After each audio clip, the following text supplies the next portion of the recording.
Então, pessoal, a conversa hoje aqui na aula é sobre o método da aceitação-rejeição. Então, Então, a gente já viu que gerar números computacionalmente, gerar números imitando distribuições de probabilidade de forma computacional, né? Aliás, deixa eu repetir. Gerar números de forma computacional replicando distribuições de probabilidade é algo interessante, né? E isso está muito associado à parte da teoria da simulação, né? E a gente viu um método na aula passada. Nas aulas passadas nós discutimos as técnicas de geração, nós discutimos o conceito de gerador de números aleatórios e também falamos do gerador congruencial linear. Alguns teoremas já foram discutidos. Esse gerador congruencial vai ser útil na geração de números uniformes. A gente viu que a geração de números uniformes é fundamental, pois é com ela que a gente consegue gerar outros tipos de distribuição. E os métodos que a gente viu, que nós vimos na aula passada, o método da transformada inversa, a gente viu também alguns exemplos de geradores, né? Mas na aula passada, o que nós vimos foi o método da transformada inversa para os casos discretos e contínuos. Então, no caso, a gente tem, nós temos o conceito, a definição do método da transformada inversa. Eu expliquei isso na aula passada. E hoje eu vou trazer mais um método de geração de números aleatórios, que é o método da aceitação-rejeição. Eu estou chamando ele no AVA de método da rejeição. E aí, qual é a motivação? Qual é a motivação para a gente usar esse método? Então, uma alternativa ao método da transformada inversa, quando nós temos algum nível de dificuldade para inverter, né? Para encontrar, avaliar a função inversa da distribuição acumulada. Um exemplo aqui que é colocado no material para vocês é a distribuição de Erlang. Essa distribuição ela é uma gama com o K natural, tá certo? A densidade gama ela é dada assim: o x, né, maior ou igual que zero, tá ok? Você tem o x elevado a k menos 1, exponencial de menos x sobre mi elevado a k vezes k fator. Aqui é o gama de k, né? O que aparece na densidade gama é gama de k aqui. Como k é natural, a gente chama essa distribuição de distribuição Erlang. E o gama de k com k natural é k menos 1 fatorial. É o fatorial de k menos 1, né? E aí o que acontece? Descrevendo aqui esses parâmetros, né? Eu tenho um parâmetro k e um parâmetro mi associados a essa curva de densidade. E aí, observem que o parâmetro k, ele fica ali no denominador do x. Então, o parâmetro mi fica no denominador do x. Esse parâmetro ele vai alterar a escala do x. É por isso que a gente chama ele de parâmetro de escala, certo? Então, o mi aqui é um parâmetro de escala. O k, ele vai mexer com a forma, né? Porque ele mexe com a potência do x, ele altera essa potência de x aqui. Então, o k é um parâmetro que altera a forma dessa curva de densidade. De tal maneira que a função de densidade tem associada a ela um parâmetro de forma, que é o k, e um parâmetro de escala, que é o mi. Como o k é natural, né? Então, a gente chama isso de distribuição Erlang. Tá certo? E aí vejam que a função de distribuição acumulada tem uma forma funcional bastante complicada, né?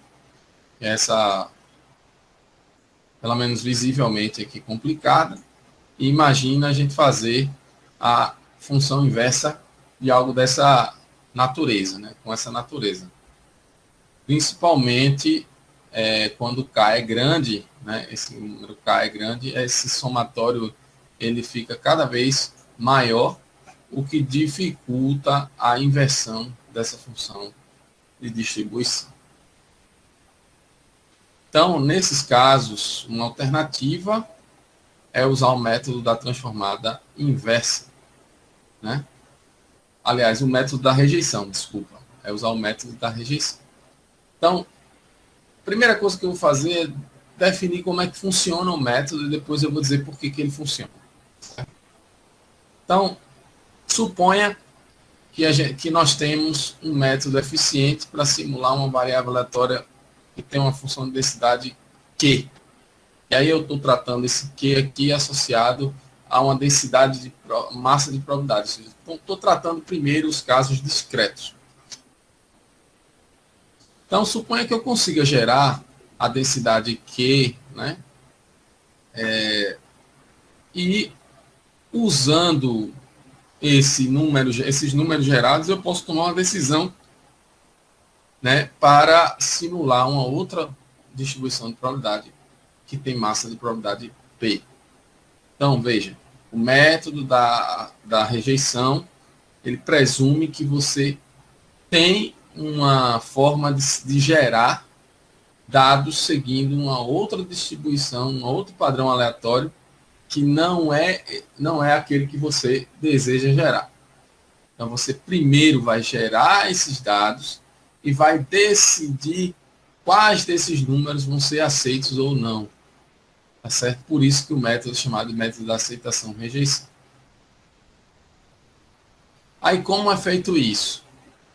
A ideia, né, desse procedimento é primeiro simular uma variável y tendo uma densidade q, né, e então aceitar os valores simulados que sigam uma relação de probabilidade proporcional à razão dessas funções de densidade de probabilidade.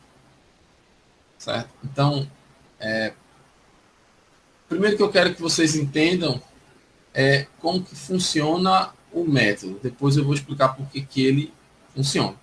Então, basicamente, eu vou gerar números por um método que eu já vejo que consigo gerar. Pode ser, inclusive, números uniformes. Dependendo da situação, nós podemos gerar números uniformes. E aí a gente pode usar um método congruencial, enfim. E aí eu vou usar esses números para decidir quais deles vão entrar ou não na minha amostra de números que vão replicar a densidade de probabilidade de interesse. Certo? Então, alguns eu vou jogar fora, ou seja, alguns eu rejeito, outros eu vou aceitar, de forma que eu tenho um critério de aceitação-rejeição. Tá certo? E aí, nessa decisão entre aceita e rejeita, né, é que aparece essa constante C, ok? É nessa decisão aí que aparece essa constante C. Então, para que serve esse C? Para que a gente possa majorar, né, essa função de densidade de interesse. E nós vamos majorar ela utilizando essa constante C e a densidade já conhecida, que você já consegue gerar esses números, que vão ser utilizados ou não como números aceitáveis para entrar nessa réplica da densidade P. Certo? E aí que nós temos uma técnica chamada método da aceitação-rejeição, né? E com essa técnica nós vamos conseguir gerar ou simular uma variável aleatória x com massa de probabilidade P. Primeiro eu vou tratar os casos discretos, depois eu vou mostrar a vocês que essas coisas funcionam também nos casos contínuos. Então vamos lá. O algoritmo em si tem a seguinte estrutura. Primeiro, simule Y, que tem uma densidade Q, já conhecida, já tem um método, já tem um critério para gerar esse tipo de número. Depois eu vou gerar um número uniforme. Isso aqui é importante lembrar que é uniforme. 0,1. E com esse número eu vou decidir se eu vou aceitar ou não esse Y gerado. E aí qual vai ser o critério? O U tem que ser menor que a razão P sobre CQ. P sobre CQ, essas densidades calculadas no Y gerado. Certo? Se essa desigualdade ela for verdadeira, eu vou dizer que o x é igual a y. Eu vou aceitar o número x. Aliás, eu vou aceitar o número y como um valor plausível para entrar na minha réplica. Em caso contrário, eu vou repetir o processo de geração do y e vou tomar novamente a geração de um número uniforme para decidir se eu aceito ou rejeito esse y gerado. Então, o método, de forma ilustrativa, ele toma um y como um número gerado, você gera um número uniforme, usa o critério de decisão com base numa razão proporcional, né? Ou seja, você vai verificar se esse número uniforme é menor ou igual que a razão entre o P e o CQ, onde C é essa constante, que eu vou mostrar a vocês como que a gente pode definir ela ou deduzir uma constante que sirva para a gente trabalhar nesse processo de geração. E em sendo essa desigualdade verdadeira, lembrando que aqui essa razão ela é calculada com todas as densidades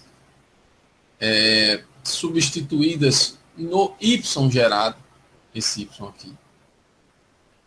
E aí, se essa desigualdade acontecer, aceite o y. Se não, volte a estaca zero e repita o procedimento, né, de geração de um número y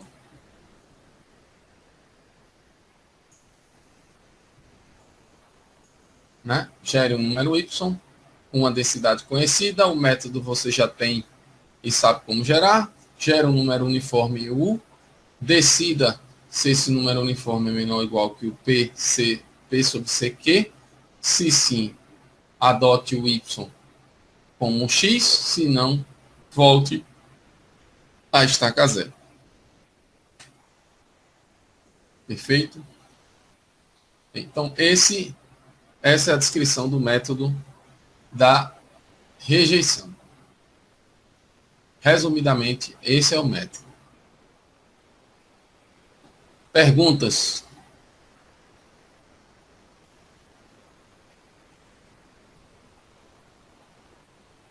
Perguntas, pessoal?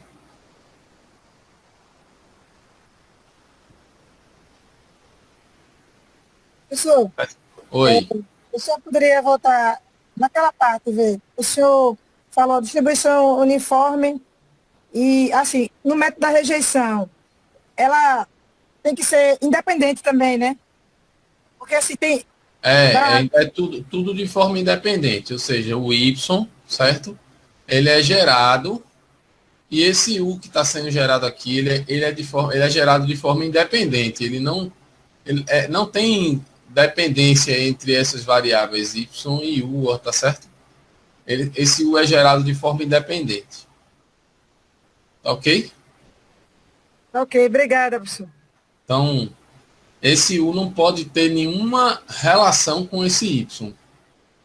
Então, eu gero o Y e o U que eu vou gerar, ele não tem nada a ver com esse Y. O processo de geração, ele é independente, não tem interferência, certo?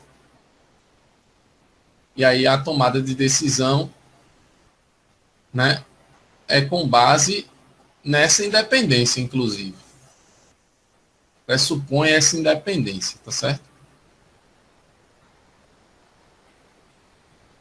Então, olha só. Aí vocês vão se perguntar, né? Vocês vão perguntar aí a mim. Como que eu posso confirmar se este método realmente funciona? Ou seja, gera um Y, gera um U, decide se esse Y serve ou não para imitar a densidade X. Por que que isso funciona? Por que que isso dá certo?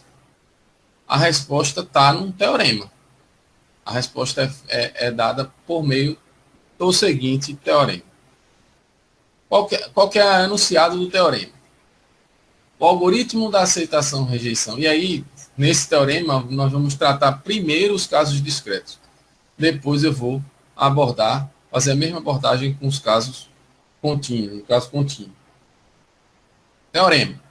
O algoritmo da aceitação-rejeição gera uma variável aleatória x, tal que a probabilidade de x ser j é exatamente o p de j, com j indo de 0 até, ou seja, para todo j, eu consigo gerar, né, um j probabilisticamente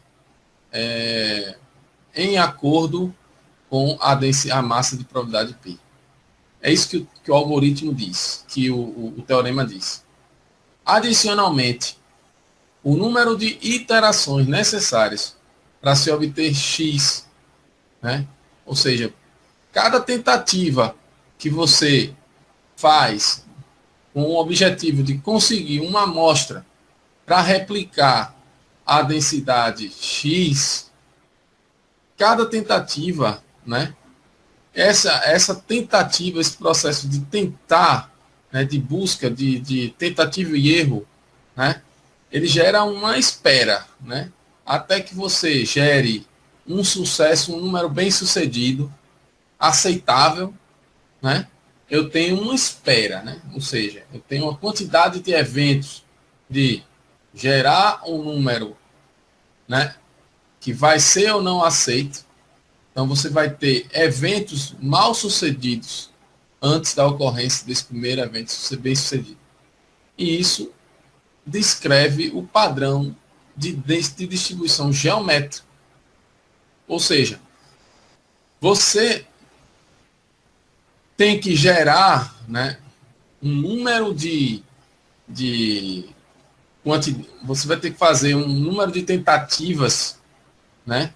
Esse número de tentativas vai seguir um padrão geométrico com média C, que é justamente aquela constante que eu falei para vocês, que ela ia fazer algum sentido, né? Ou seja, o teorema diz exatamente aquilo que eu perguntei aqui a vocês, né? Como que eu vou acreditar nesse método? Bem, existe um teorema, e esse teorema eu vou fazer aqui a discussão da demonstração. Até porque o enunciado do teorema é muito forte. Ele diz que o algoritmo ele gera e replica a massa de probabilidade seguindo o padrão X. Certo? Além disso, ele diz, olha, cada tentativa, em média, né, você precisa repetir o experimento C vezes para conseguir achar um valor razoável para entrar na sua amostra que vai replicar a densidade X. Certo? E aí, vamos à demonstração. Então, primeiramente, eu queria lembrar vocês sobre o teorema da probabilidade condicional.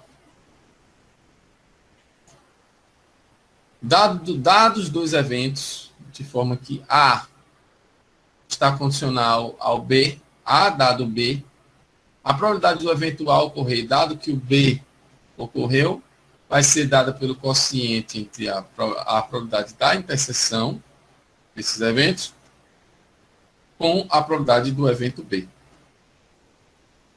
Pensando nesse sentido, né, vamos então dizer o seguinte: um número y gerado, eu vou dizer que esse y foi gerado, ele é j. Imagine como eu estou tratando de uma densidade discreta, né? Então, suponha que o y gerado seja j. Então, dado que o y é j, qual a probabilidade de eu aceitar o y? Certo? Então, dado que o y é j, qual a probabilidade desse j servir para mim no processo de tentativa e erro para imitar a densidade x? Né? Então, a probabilidade de eu aceitar esse j gerado, dado que o y é j, aliás, qual a probabilidade de eu aceitar o y, dado que o y é j? Vai ser a probabilidade do y ser j e o j ser aceito, que é a probabilidade da interseção. Então, aceita e o y é j, dividido pela probabilidade do y ser j, que é a probabilidade do evento B. Então, aqui eu tenho o evento A, né? Aqui eu tenho o evento A, e aqui eu tenho o evento B. Certo? Só um minutinho, pessoal.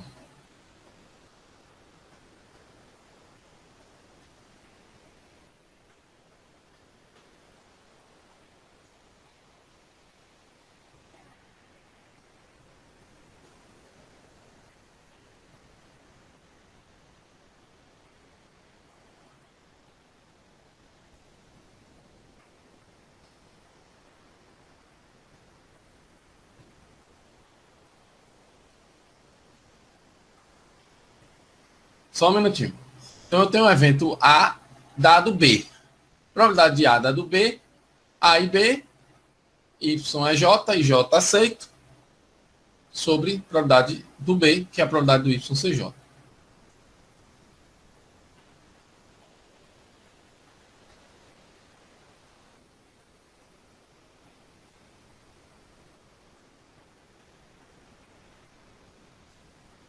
Bem, então,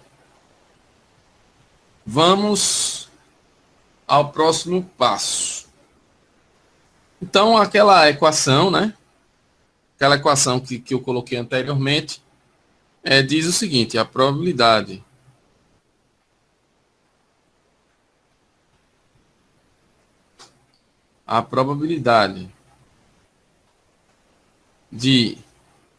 condicional de aceita dado que o y é j, vai ser essa probabilidade da interseção dividido, né?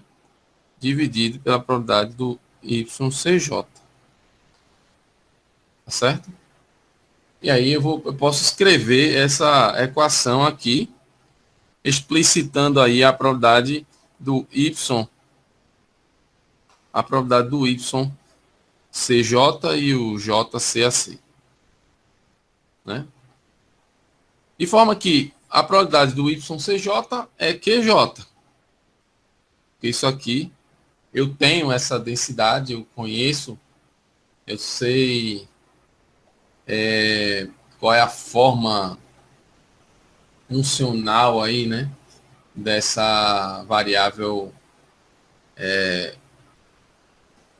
gerada, né, probabilidade do y ser j, né, eu tenho um método para gerar o padrão Q, né, então a probabilidade do y ser j é QJ, isso aqui eu conheço.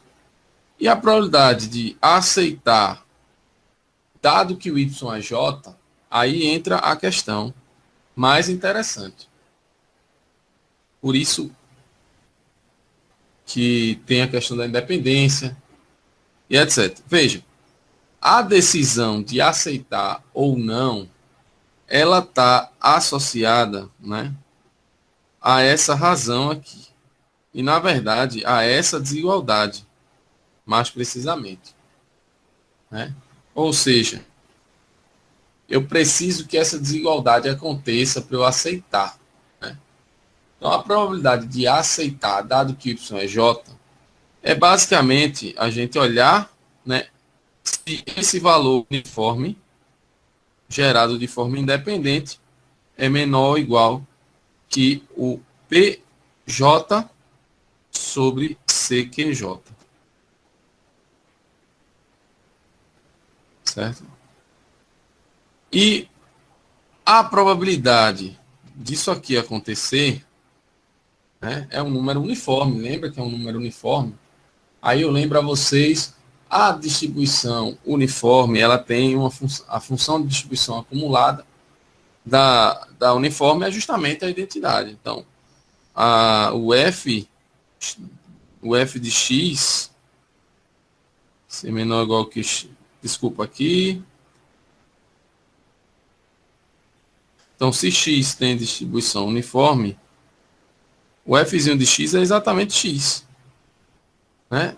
A distribuição uniforme tem essa característica.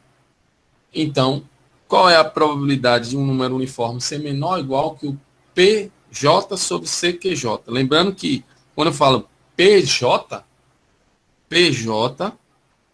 né, é a probabilidade, né, do YCJ. Aliás, a probabilidade do XCJ, né? E o QJ é a probabilidade do YCJ. Tá certo? Eu estou substituindo nas densidades esse J. Tá certo? Eu estou pegando as probabilidades do J em cada uma das densidades. Tá ok? Então, a probabilidade dessa desigualdade acontecer é igual a exatamente o PJ sobre CQJ. De tal maneira que eu posso escrever que essa probabilidade condicional ela é igual a PJ sobre CQJ.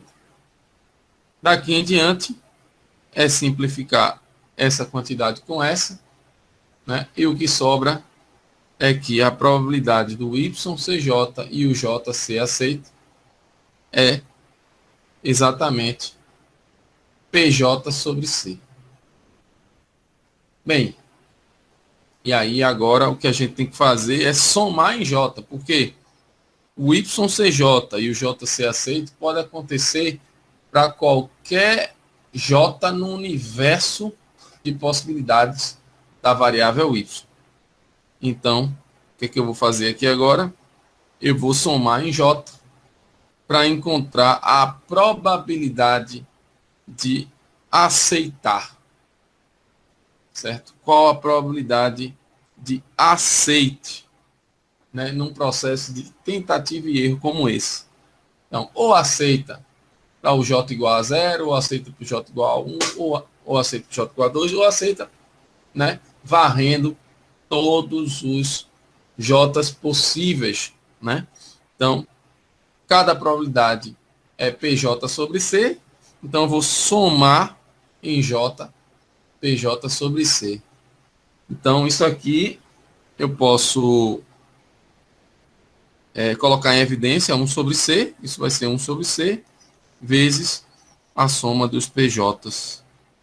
Né? Só que a soma dos PJs é justamente, né, igual a 1. Né? Isso aqui é igual a 1, porque isso é uma massa de probabilidade, densidade de probabilidade. Então, a probabilidade de aceitar é igual a 1 sobre C.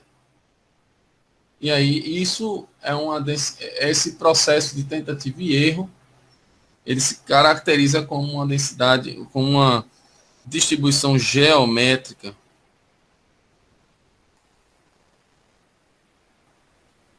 Uma distribuição geométrica com probabilidade de sucesso, de obter êxito, né, na sua tentativa de 1 sobre C. Então, se você tem êxito com probabilidade de 1 sobre C, o valor esperado, né,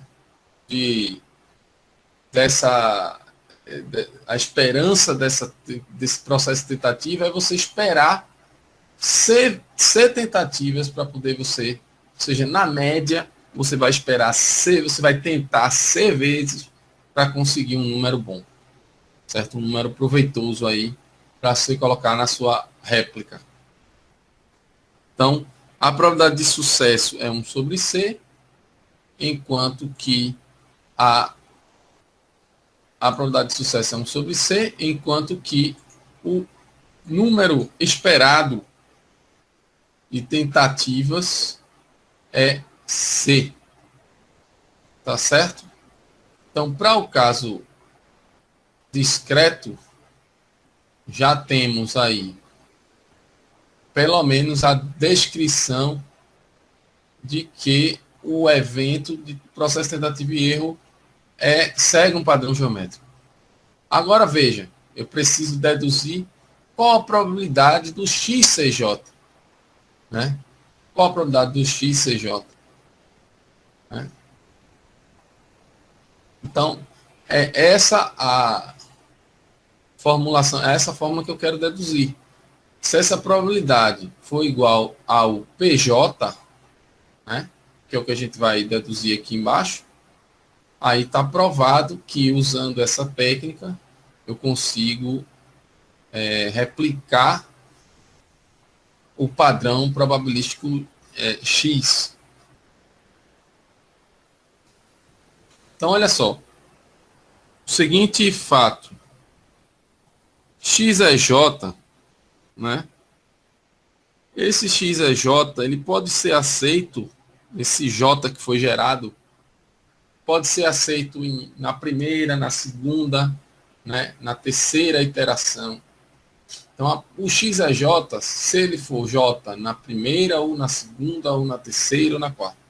Então, você tem uma reunião de eventos disjuntos, porque o X vai ser J, né? Ou na primeira, ou na segunda, né, ou na terceira iteração, ou na quarta, e assim sucessivamente. Esse processo iterativo, né? Deixa eu colocar aqui esse textinho.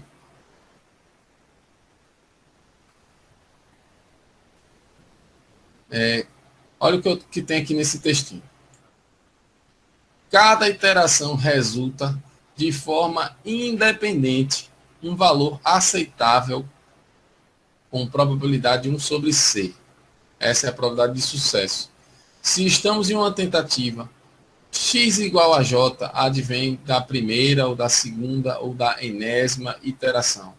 Isso acontece de forma disjunta, ou seja, não dá para acontecer na primeira e na segunda e na terceira ao mesmo tempo. Certo? Até porque quando você aceita um número, você para. Né? E você repete o processo para gerar um outro número. Então, esse J vai ser aceito, né? Ou na primeira, ou na segunda, ou na terceira, ou na quarta, ou na quinta, ou na enésima tentativa. Né? Ele não pode ser aceito em 2 tentativas. Né? Porque quando você aceita o J,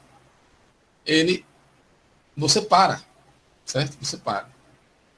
Então, essa probabilidade vai ser uma reunião, né, de eventos estes disjuntos, ou seja, interseção entre eles é o conjunto vazio, 2 a 2. Né? Então, ou o J é aceito,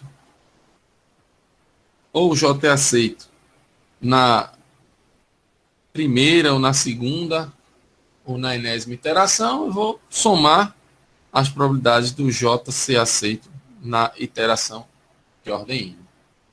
E aí, numa iteração de ordem N, né, com N maior que 0, a probabilidade de ser aceito é o quê? É você não aceitar nas N-1, ou seja, a probabilidade de aceite é 1 sobre C, a probabilidade de não aceitar é 1 menos isso. Então, não aceita, né, 1 menos 1 sobre C elevado a N menos 1. E última você aceita. Qual a probabilidade de aceitar? PJ sobre C. E aí você vai fazer um somatório disso aqui em J. Faz o somatório em J. Né?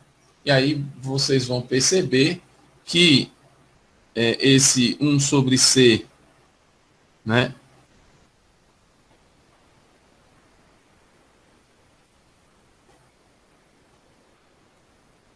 Isso aqui, desculpa, é em N a soma, tá? Desculpa aí, foi mal.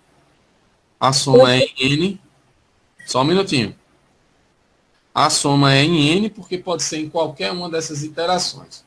Então, como a soma é em N, esse PJ sobre CJ pode sair desse somatório. De forma que eu vou cobrir aqui para...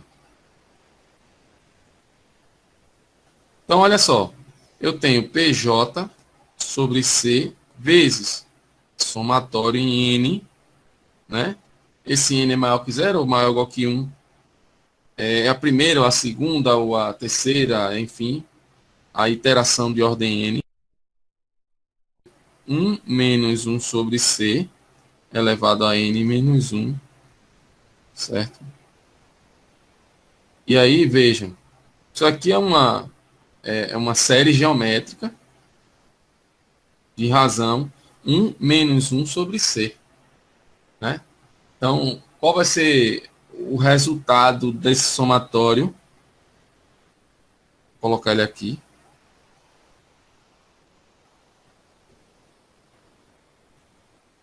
Então, você vai ter o primeiro termo, né? Quando n é 1, o primeiro termo é 1. Não é isso? Uma série geométrica. Então, quando n é 1, isso aqui fica 0 e fica 1, né? E você vai dividir isso por 1 menos a razão. 1 menos a razão é 1 menos 1 sobre C. Então, 1 menos 1 sobre C.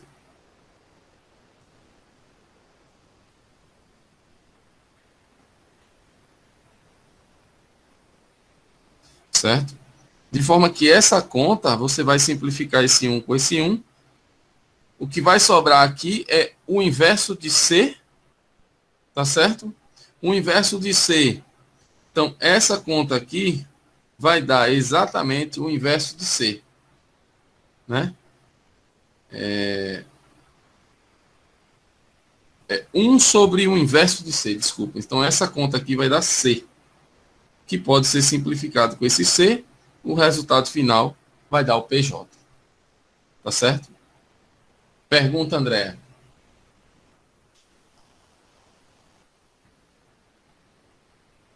Eu estava vendo, o senhor já terminou respondendo isso na explicação. Quando fala essa questão do PI, né, o PJ sobre o C, é justamente o valor encontrado que foi escolhido, não é isso? Que foi aceito. Isso. Só que aqui tá, veja, você gera um Y.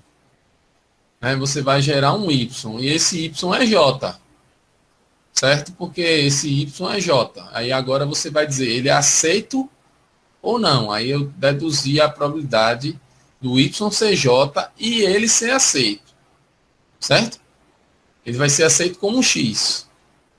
Aí agora, só que aí você vai ter isso para todo J. Então você vai deduzir a probabilidade de eu aceitar. E com a probabilidade de aceite, eu agora vou dizer o seguinte, bem, uma vez que o Y é J, qual a probabilidade do X ser J? Se eu estou imitando o X, o Y gerado tem que ser dentro, compatível com os valores de X. Então, qual a probabilidade do X ser J? Né? A probabilidade do X ser J, seguindo esse procedimento aí, né? Porque o X é J, se esse J for aceito em qualquer uma dessa iteração. Só que ele não pode ser aceito em duas delas ao mesmo tempo. Então tem que ser só uma, só que a gente não sabe qual delas é. Então eu vou fazer uma probabilidade, uma reunião de eventos e aí vai ser a probabilidade de união disjunta, né, de forma independente, e de tal maneira que eu consigo, em uma iteração, eu consigo deduzir a probabilidade, né, e somando, gera-se uma série geométrica, e a dedução é que a probabilidade do XCJ é exatamente igual ao PJ, que é o que a gente queria demonstrar. Perfeito? Rejeita, certo? E rejeita os candidatos que não são, como é que se diz? Não aceita os candidatos que não entraram na formação dos números escolhidos aleatórios, né? Não, veja, você não aceita aqueles números que não obedecem essa regra aqui, ó. Sim, sim. Porque se você fizer isso, o que é que o método diz? Se você fizer o critério baseado nessa desigualdade, né? Se você fizer o critério de seleção baseado nessa desigualdade, ou seja, U menor ou igual que o P sobre o CQ, calculados no Y gerado, se você seguir esse critério aí, probabilisticamente falando, você está gerando um valor razoável para X, de forma que a probabilidade, você consegue inclusive deduzir teoricamente que o X tem probabilidade exatamente P, segue a massa de probabilidade P. Esses valores que você gera por simulação, mas aí tem que ter esse critério. O critério de seleção é justamente baseado na razão entre a densidade que você quer deduzir e a constante que normaliza que vai ser basicamente o valor esperado, né, do número de tentativas para poder você conseguir um número bem sucedido, e essa constante multiplicada pela densidade que você deseja gerar. Então, aliás, desculpa, é o contrário. O P é a densidade que você deseja gerar. Então, você vai pegar a densidade que você deseja gerar, vai avaliar ela no número gerado, vai pegar a constante, que representa o valor esperado do número de tentativas até uma tentativa bem-sucedida, multiplicada pela densidade que você conhece, que já gerou o número, né, avaliado nesse número gerado, certo? Que é a densidade aqui. Então, nesse cenário aí, o que a gente observa? O que eu posso observar? Que o número de iterações necessárias para aceitarmos um valor J gerado segue uma distribuição geométrica com probabilidade de sucesso 1 sobre C e valor esperado. Vocês podem até colocar uma observação aqui, e valor esperado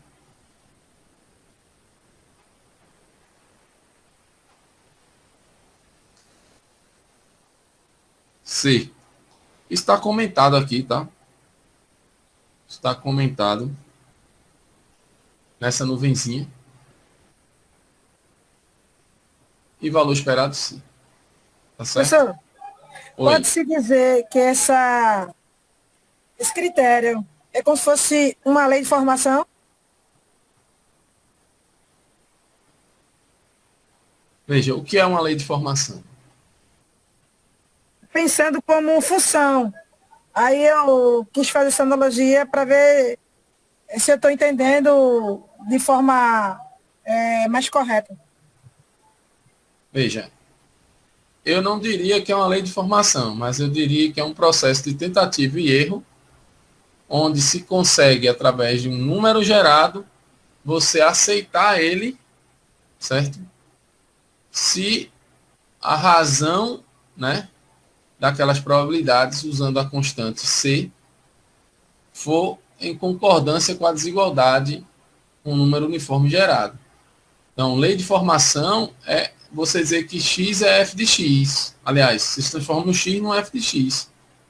Isso é uma lei de formação, né? Então, Entendi. não É porque vejo eu nenhuma, não vejo associação não, nenhuma né? relação assim com o conceito, mas a gente usa os conceitos de funções aqui, né? Estou sempre usando. Ok, obrigada, professor.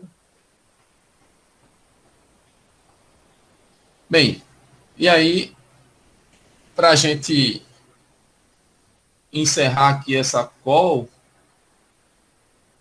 vamos ver o caso contínuo, né? Porque a gente falou do caso discreto. Como que funciona o caso contínuo?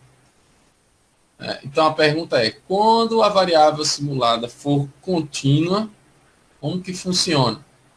Então olha só, agora a função, eu vou atrás da função de distribuição acumulada, porque se eu fizer, tanto se eu identificar pela distribuição acumulada, pela densidade, tanto faz, né? Porque a acumulada, se você derivar, chega na densidade, a densidade, se você integrar, chega na acumulada. Então, essas coisas são equivalentes. Elas identificam a variável aleatória. Então, qual a probabilidade do x ser menor ou igual que esse x?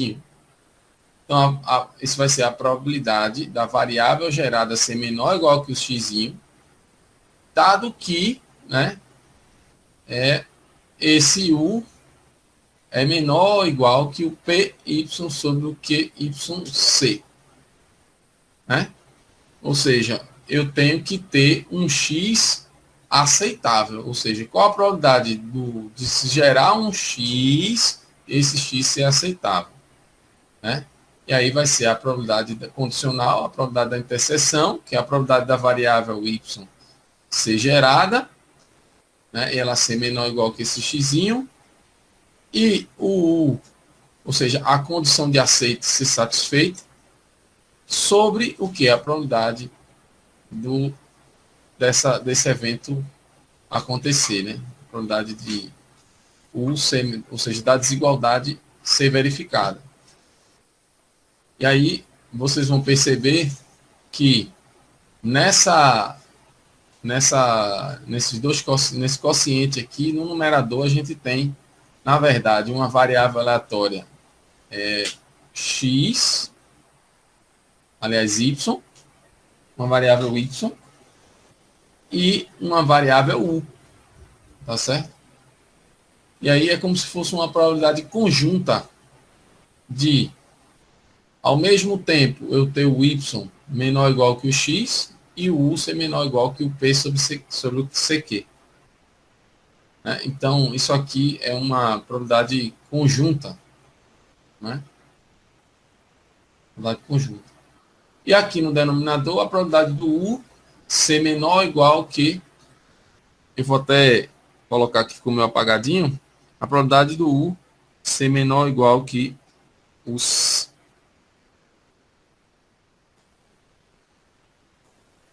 Vocês podem acrescentar aí, ó, é a probabilidade do U ser menor ou igual que o PY sobre o CQY.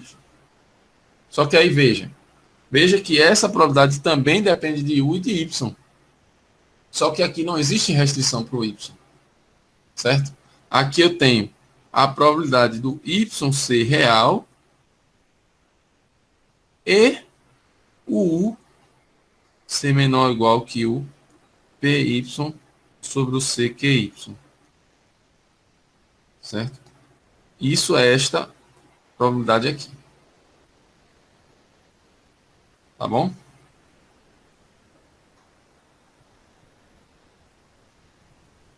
Então veja, em cima no numerador você tem o y gerado, ele está limitado ao x. No denominador ele não está limitado a esse x. Tá certo? No numerador eu tenho essa desigualdade acontecendo. No denominador ela também acontece. Qual é a diferença do numerador para o denominador? A restrição que é feita ao y no numerador, na probabilidade do numerador. Essas probabilidades que estão no numerador e no denominador, elas se escrevem como integrais múltiplas, tá certo? Olha aqui, y menor ou igual que x EU menor ou igual que PCQ. Tá certo? P sobre CQ. E lembrando que esse P está calculado no Y e o C está calculado no Y e foi gerado para ser aceito ou rejeitado. Então aqui, ó, essa integral aqui vai ser esse, ou seja, o Y está limitado. Então você tem aqui a densidade conjunta de Y e U, du dy, a variável Y indo de menos infinito até x, a variável U indo de 0 até o PY CQY e a densidade conjunta YU du dy. Isso é a integral múltipla que está no numerador.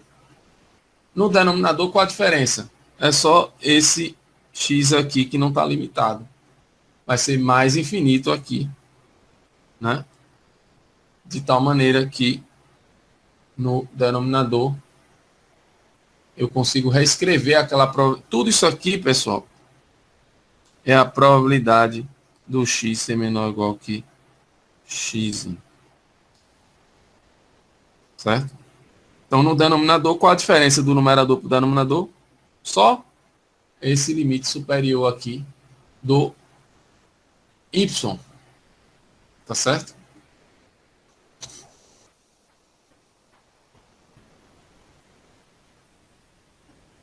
E aí, eu posso deduzir esta integral,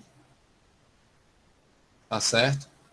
Você veja que o y e o u são independentes. Essa densidade conjunta se fatora, tá certo? Então, eu posso deduzir essa densidade como sendo o f do y e o f do u, tá certo? O f do y, né, é o q, certo? Então, isso aqui vai ser o q, y, né? E aqui vai ser o f de u, tá certo? Ou seja, essa conjunta aqui se fatora no produto das marginais. De tal maneira que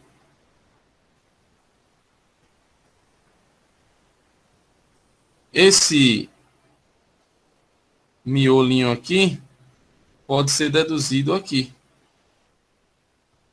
né? Eu vou reescrever ele aqui e agora fatorei as densidades, né? Fatora-se as densidades. Observe que aqui eu não tenho o dy. Desculpa aqui, pessoal. Acabei colocando o dy na integral, quando na verdade essa integral aqui, ó, pega só essa parte aqui. A outra é quando a gente resolver ela, aí a gente tem, nós vamos ter nós vamos usar o dy, né? Porque essa integral aqui eu posso escrever ela assim, menos x, menos infinito até x, dy, integral de 0 até p, y, c, q, y, né?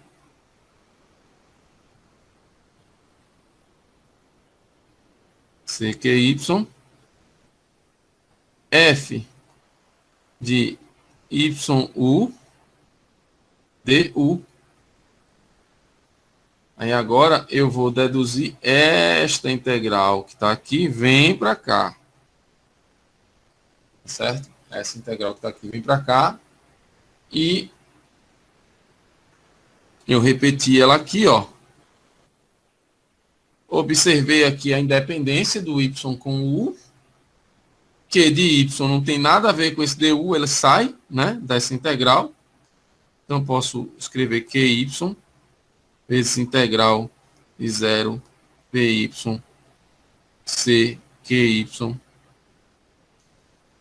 né, do f de u du. Só que observe que isso aqui é exatamente a função de distribuição acumulada da uniforme, né, calculada neste limite superior. E aí, né, a distribuição acumulada da uniforme é justamente a identidade. Então, né, essa integral aqui se resumirá ao limite superior py cqy. Simplifica, sobra py sobre c, que nesse caso o p agora está representando uma densidade de probabilidade, caso contínuo, tá certo? Só usei a mesma letra, mas... E qual é a diferença? Isso aqui é o resultado do miolo desse numerador, né? Então, no numerador, a gente vai ter a integral de 0 até x, de menos infinito até x, de py sobre c. E no denominador vai ser a integral de menos infinito até infinito, da mesma coisa. E aí, eu consigo simplificar essa constante, né? Isso aqui não vai perturbar em nada, né? E o que sobra é a integral de menos infinito até infinito da densidade de y dy, que é o f de x, na verdade. É o f calculado em x, né? Tá aqui o f de x, sobre a integral de menos infinito até infinito da densidade, né, dy. Então, isso aqui, por definição de densidade, isso é igual a 1. Então, o resultado é exatamente o f de x. Ou seja, a probabilidade do x ser menor ou igual que o x é exatamente a função de distribuição acumulada que a gente desejava obter.